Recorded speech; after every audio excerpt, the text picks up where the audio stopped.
Next topic हमारा hydrogen chapter में है। वाटर की हमने केमिकल प्रॉपर्टीज़ पढ़ ली है।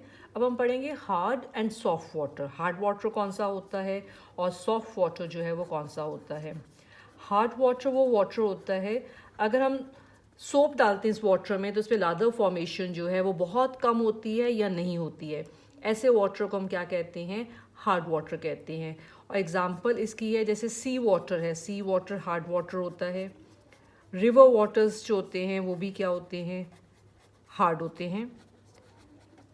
सॉफ्ट वाटर, सॉफ्ट वाटर जो होता है जिसमें हम सोप डालेंगे तो उसमें लादर फॉर्मेशन बहुत ज़्यादा होती है, तो ऐसे वाटर को हम क्या कहते हैं, सॉफ्ट वाटर कहते हैं। एग्जाम्पल सॉफ्ट वाटर की होती है रेन वाटर, डिस्टिल वाटर भी सॉफ्ट वाटर होता है। देन डीमिनरलाइज्ड वाटर, ये आगे हम इसी चैप्टर में पढ़ेंगे कि डीमिनरलाइज्ड वाटर कौन सा होता है और इसको बनाया कैसे जाता है। अदरवाइज नेम से क्लियर है, डी मिनरलाइज्ड, मिनरल्स के बिना वाला जो वाटर है that is called the demineralized water. Hard और सॉफ्ट वाटर के बाद हम पढ़ते हैं कि रीज़न क्या है हार्डनेस ऑफ वाटर का। जो वाटर हार्ड होता है उस वाटर में क्या है जिसकी वजह से वाटर जो है वो हार्ड है और जिसमें लादर फॉर्मेशन ज़्यादा नहीं होती जब उसमें सोप डाला जाता है। हार्डनेस ऑफ वाटर जो होती है that is due to presence of bicarbonates, salts होते हैं वाटर में, bicarbonates, chlorides salts and sulphate salts, लेकिन हर एलिमेंट के नहीं, only of the metals calcium and magnesium. अगर इन मेटल्स के ये सॉल्ट्स अगर वाटर में होते हैं तो वाटर क्या होता है, हार्ड होता है। तो इसका मतलब magnesium bicarbonate, magnesium chloride, magnesium sulphate या कैल्शियम सल्फेट, कैल्शियम क्लोराइड या कैल्शियम बाइकार्बोनेट अगर सॉल्ट्स प्रेजेंट है वाटर में तो वाटर जो है वो क्या होता है, हार्ड होता है। अब क्वेश्चन ये आता है कि हार्ड वाटर लादर फॉर्मेशन जो है सोप के साथ क्यों नहीं करता है। Hard water does not produce lather with soap. Why? हमने सोप का फॉर्मूला पढ़ा हुआ है 10th क्लास में। अगर फॉर एग्जांपल मैं सोप को C17H35COONA लेके चलती हूँ, इसको हम स्टीरेट ले लेते हैं, सोडियम स्टीरेट सोप। ये कौन सा है, सोडियम स्टीरेट। सोडियम ओलिएट भी होता है, पामीटेट भी होता है, पर ये एग्जांपल मैं ले रही हूँ सोडियम स्टीरेट की। ये हमारा सोप है कि इस सोप को हमने ऐड किया वाटर में, और वाटर में क्या है, कैल्शियम और मैग्नीशियम के ये सॉल्ट्स हैं। तो मैं कैल्शियम के साथ रिएक्शन करके दिखा रही हूँ, सेम रिएक्शन हमारी मैग्नीशियम के साथ होगी। अगर इस वाटर में, ये कहाँ से आया, फ्रॉम वाटर, तो जब हमने सोप को वाटर में डाला जिसमें ये सॉल्ट्स प्रेजेंट है तो ये सोप क्या करेगा, इसके साथ कंबाइन कर जाएगा। ये रखना +1 है तो ये -1 है, और ये 2+ वाला है, ये Na+ को रिप्लेस कर रहा है इसकी जहाँ पे आ रहा है यहाँ पे। तो 2+ वाला अगर यहाँ पे आएगा तो ये भी हमें -2 चाहिए, तो इसका मतलब C17H35COO 2 आयन चाहिए, तो होल ट्वाइस, तब ये Ca के साथ कंबाइन करेगा और यहाँ से Na बाहर आ जाएगा एज Na+ और ये वाटर में चला जाएगा। बैलेंस करने के लिए यहाँ पे क्या लिखेंगे, 2 लिखेंगे। और ये जो हमारे पास कैल्शियम स्टीरेट बन गया, इसको हम क्या बोलते हैं, कैल्शियम स्टीरेट। ये हमारा प्रेसिपिटेट या कह लो कि स्कम की फॉर्म में होता है। तो जितना सारा सोप था वाटर में जो हमने डाला है उसको वाटर में डिजोल्व करना चाहिए, लेकिन यहाँ सोप सारा का सारा कैल्शियम के साथ कंबाइन करके वाटर में से अलग हो गया, उसमें सॉल्युबल नहीं है। इसका क्या बन गया, प्रेसिपिटेट या कह लो कि क्या बन गया, स्कम बन गया। तो जब तक सोप डिजोल्व नहीं करेगा वाटर में तब तक लादर फॉर्मेशन नहीं होएगी। तो स्कम बनने की वजह से because of calcium and magnesium salts इस वाटर में लादर फॉर्मेशन जो है वो नहीं होती है। जब तक सारा कैल्शियम मैग्नीशियम रिमूव नहीं हो जाता एज स्कम तब तक लादर फॉर्मेशन नहीं हो पाएगी। तो बहुत सारा सोप इसमें वेस्ट चला जाता है। ये हो गया हमारा हार्ड और सॉफ्ट वाटर क्या होते हैं and cause of hardness of water. अब आते हैं type of hardness of water. आगे जो हार्डनेस है वाटर की, ये भी हमारी जो है 2 तरह की होती है। कुछ हार्डनेस ऐसी हैं जो आसानी से रिमूव हो सकती हैं और कुछ जो है वो आसानी से रिमूव नहीं होती हैं। तो इसको हम बोलते हैं टेम्परेरी हार्डनेस और दूसरे को हम बोलेंगे permanent hardness. two types of hardness in water.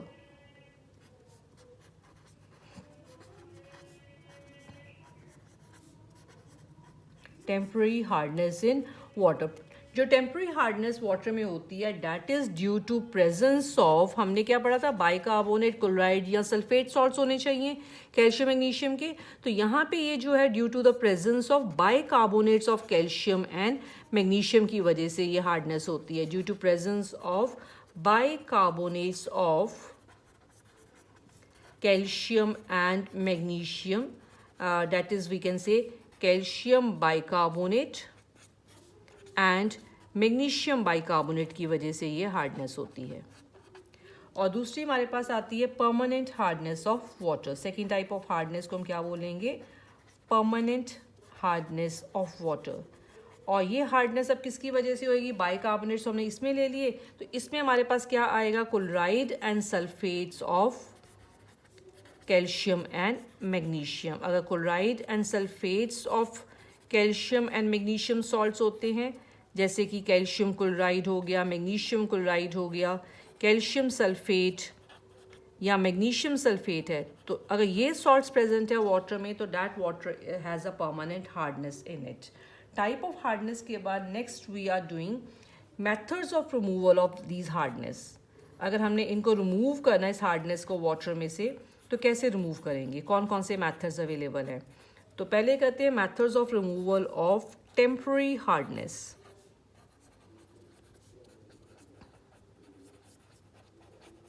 Temporary hardness means हमने बाइकार्बोनेट्स को रिमूव करना है कैल्शियम और मैग्नीशियम के। तो इसमें सबसे पहला मेथड हमारा आता है बाय बॉइलिंग। अगर हम वाटर को बॉयल कर लेंगे तो बॉइलिंग से क्या होता है, लाइक अगर हम कैल्शियम बाइकार्बोनेट लेके चलते हैं, बॉयल हो जाएगा, तो बॉयल होके this will change to calcium carbonate, water और कार्बन डाइऑक्साइड। ये इवॉल्व कर जाएगा, सिर्फ कैल्शियम कार्बोनेट और वाटर रह जाएंगे, और ये जो है प्रेसिपिटेट की फॉर्म में नीचे सेटल कर जाएगा, जिसको हम फिल्टर करके क्या कर सकते हैं, रिमूव कर सकते हैं। तो बॉयल कर लो वाटर को, बॉयल करने के बाद फिल्टर करेंगे वाटर को, तो उसमें से जो है बाइकार्बोनेट जो है कैल्शियम के या मैग्नीशियम के वो रिमूव हो जाते हैं। नेक्स्ट बॉइलिंग के बाद मेथड है हमारे पास क्लार्क्स मेथड। क्लार्क्स मेथड में जो टेम्पररी हार्ड वाटर है उस वाटर में ऐड किया जाता है कैल्शियम हाइड्रोक्साइड।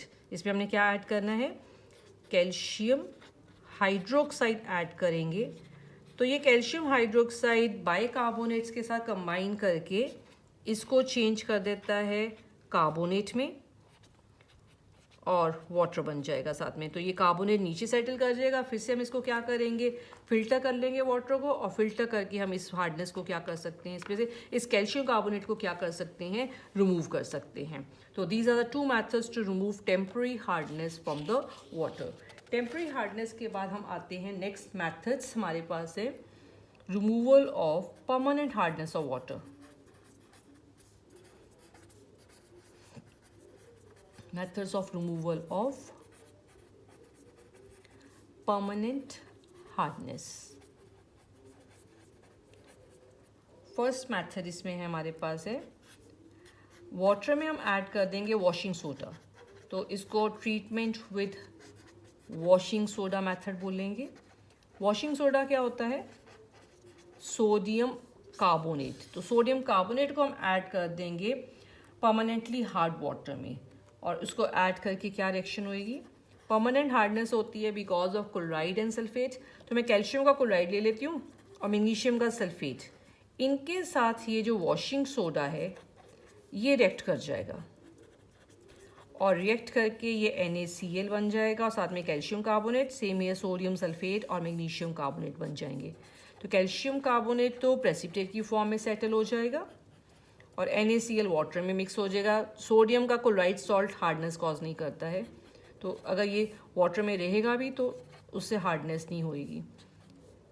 इस तरीके से ये जो सल्फेट्स और क्लोराइड से ये तो कार्बोनेट्स में चेंज हो गए, और कार्बोनेट्स जो हैं वो नीचे सेटल कर जाते हैं because these are insoluble in water, ये वाटर में डिजॉल्व नहीं करते। तो इस तरीके से क्लोराइड और सल्फेट्स जो हैं कैल्शियम मैग्नीशियम के हम रिमूव कर सकते हैं फ्रॉम दिस वाटर। नेक्स्ट इसके बाद हम आते हैं second method is ion exchange method, जिसको हम परम्यूटेड मेथड भी कहते हैं, आयन एक्सचेंज मेथड, और ऑल्सो कॉल्ड परम्यूटेड मेथड और जियोलाइट मेथड भी कहते हैं इसको। इस मेथड में क्या करते हैं, एक बिग टैंक लिया जाता है। इस टैंक में यहाँ पे टैप है जहाँ से हम वेस्ट रिमूव करते हैं।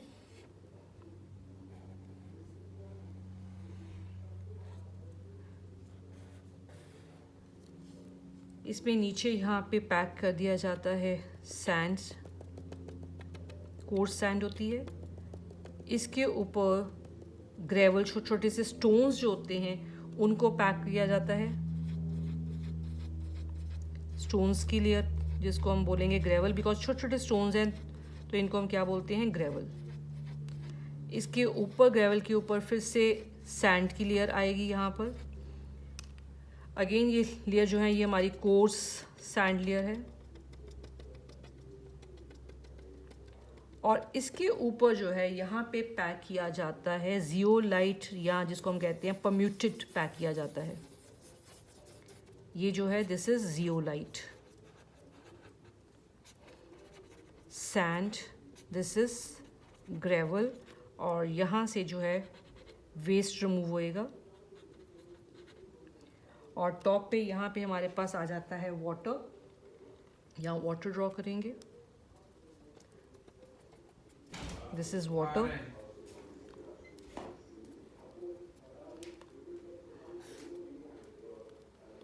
यहाँ से हमारे पास एक आउटलेट भी है वाटर को रिमूव करने के लिए, this is for the soft water removal. और यहाँ से टॉप से हम इसमें ऐड करते हैं हार्ड वाटर, और ये पहले जाएगा बॉटम पार्ट पे। तो this is the inlet for hard water. और यहाँ पे हमारे पास स्प्रे है, और ये स्प्रे जो है ये NaCl सोल्यूशन स्प्रे करने के लिए है। यहाँ से NaCl सोल्यूशन को स्प्रे किया जाता है। तो ये टैंक यूज़ किया जाता है। अब इसमें सबसे पहले आते हैं कि ये जियोलाइट जो है ये क्या होता है। जियोलाइट जो होता है this is sodium aluminium sulphate, sodium aluminium sulphate. इसको हम सिंप्लीफाई करके ऐसे Na2Z करके भी लिख सकते हैं। ये पूरा हम कंपाउंड फार्मूला नहीं यूज़ करेंगे, जब रिएक्शन लिखेंगे तो सिंप्लीफाई करके इसको हम क्या लिख लेते हैं, Na2Z। So what is zeolite, this is actually sodium alumino sulphates को हम क्या कहते हैं, सिलिकेट्स, सोडियम एल्यूमिनो सिलिकेट्स को हम क्या बोलते हैं, परम्यूटेट, या इसको हम क्या कहते हैं, जियोलाइट्स। ये सिलिकेट्स होते हैं। सिलिकेट्स में क्या होता है, कुछ पोजीशन पे सोडियम होते हैं और कुछ पोजीशन में सिलिकेट के साथ अटैच होते हैं एल्युमिनियम होते हैं। तो टैंक को पहले हम पैक कर देते हैं, यहाँ पे कोर्स सैंड ले लेते हैं, यहाँ पे कोर्स सैंड के साथ पैक कर दिया जाता है बॉटम पार्ट में। और यहाँ से हम वाटर को जब हम ऐड करेंगे तो वाटर धीरे धीरे सैंड से क्या करेगा, ऊपर की तरफ राइज करेगा, और जब इस पे पहुँच जाएगा जियोलाइट, परम्यूटेड वाले यहाँ पे एरिया में पहुँच जाएगा। तो परम्यूटेड में क्या है, यहाँ पे सोडियम है, यहाँ पे ये सोडियम के साथ अपने कैल्शियम और मैग्नीशियम सॉल्ट्स जो हैं वो एक्सचेंज कर लेता है। तो यहाँ पे कैल्शियम आ जाएगा और मैग्नीशियम आ जाएगा, और यहीं पे रह जाएगा कैल्शियम मैग्नीशियम। तो ऊपर यहाँ जो वाटर राइज करेगा that will be free from calcium and magnesium, उसमें सोडियम सॉल्ट्स आ जाएंगे फ्रॉम द जियोलाइट। तो यहाँ से जो वाटर हम रिमूव करेंगे उसमें कोई भी कैल्शियम और मैग्नीशियम सॉल्ट्स नहीं होएगा। तो अगर कैल्शियम मैग्नीशियम सॉल्ट्स नहीं होएंगे तो वाटर में कोई भी हार्डनेस नहीं होएगी। अब ये रिएक्शन लिख के दिखाते हैं कि किस तरीके से ये जो है एक्सचेंज होता है। परम्यूटेड को हम लिखते हैं इन जनरल सिंप्लीफाई करके, मैंने कहा था Na2Z करके लिख लेते हैं। अगर for example calcium chloride salt है वाटर में, कैल्शियम सॉल्ट मैग्नीशियम सॉल्ट्स होंगे, क्लोराइड या सल्फेट कोई भी हो सकते हैं। यहाँ मैं कैल्शियम क्लोराइड के साथ रिएक्शन लिख के दिखा रही हूँ। ये किस में से है, जो हार्ड वाटर हमने टैंक में ऐड किया था। जब ये वाटर इस परम्यूटेड लेयर में पहुँच जाता है यहाँ पे, तो ये इसके साथ एक्सचेंज करेगा। Na2 का मतलब 2 पॉजिटिव आयन, और ये भी क्या है 2 प्लस है, तो 2 Na रिमूव होके इनकी जहाँ पे क्या आ जाएगा, एक Ca, तो ये बन जाएगा CaZ। और ये NaCl के साथ कंबाइन करके क्या बना देगा, NaCl बना देगा। अब ये जो CaZ है ये कहाँ पे रह गया, परम्यूटेड में ही रह गया, और वाटर में क्या चला गया, Na चला गया यहाँ पे। तो ये water will be free from calcium and magnesium salts, so water will rise up. जो ऊपर वाटर जाएगा परम्यूटेड लेयर से ऊपर, वो वाटर कौन सा होएगा, सॉफ्ट वाटर होएगा। तो इस तरीके से आयंस को एक्सचेंज करके जो है वाटर की जो परमानेंट हार्डनेस है उसको हम रिमूव कर सकते हैं। अब इस टैंक में आगे मैंने ऊपर बनाया था NaCl का स्प्रे बनाया था, तो वो किस लिए होता है, for regeneration of permuted. Permuted को रीजनरेट करने के लिए, वापस लाने के लिए ऊपर से इस टैंक में क्या स्प्रे किया जाता है, NaCl। अब ये देखो इसमें सोडियम एल्यूमिनोसिलिकेट था, लेकिन सोडियम की जहाँ पे क्या आ गया, कैल्शियम और मैग्नीशियम, तो ये जियोलाइट तो हमारा क्या बन गया, CaZ या MgZ बन गया ये हमारा। जब तक इसमें सोडियम नहीं होएगा तब तक ये प्रोसेस जो है वो काम नहीं करेगा। तो थोड़ी देर के बाद यूज़ करने के बाद हम क्या करते हैं, वापस इस परम्यूटेड को रीजनरेट करते हैं, इससे वापस इसमें लाते हैं। तो ऊपर से क्या स्प्रे किया जाता है, NaCl स्प्रे होने से वापस Na जो है इसकी जहाँ पे आ जाएंगे, कैल्शियम और मैग्नीशियम की जहाँ पे, और हमारा परम्यूटेड जो है वो रीजनरेट हो जाएगा। अब इसकी रिएक्शन करते हैं, CaZ या MgZ की रिएक्शन किसके साथ करनी है, NaCl के साथ। CaZ स्प्रे करेंगे NaCl ऊपर से टैंक में। अब इसको एक्सचेंज करेगा, इसकी जहाँ पे जब Na आएगा तो वी नीड 2 Na, तो Na2Z, that means this should be 2 NaCl, और ये बन जाएगा CaCl2 बन जाएगा। So this is a regenerated permuted, और ये हमारा CaZ है, और दिस इज द MgZ, और इसको हम क्या लेबल करेंगे कि ये हमारा कौन सा वाला परम्यूटेड है, जो एग्जॉस्ट हो चुका हुआ है, एग्जॉस्टेड परम्यूटेड। इस तरीके से आयन एक्सचेंज मेथड को यूज़ करके भी हम क्या कर सकते हैं, परमानेंट हार्डनेस को रिमूव कर सकते हैं। इसके बाद हमारा एक और मेथड बचता है सिंथेटिक रेजिन मेथड, वो हम जो है नेक्स्ट टॉपिक में नेक्स्ट बार उसको कवर करेंगे।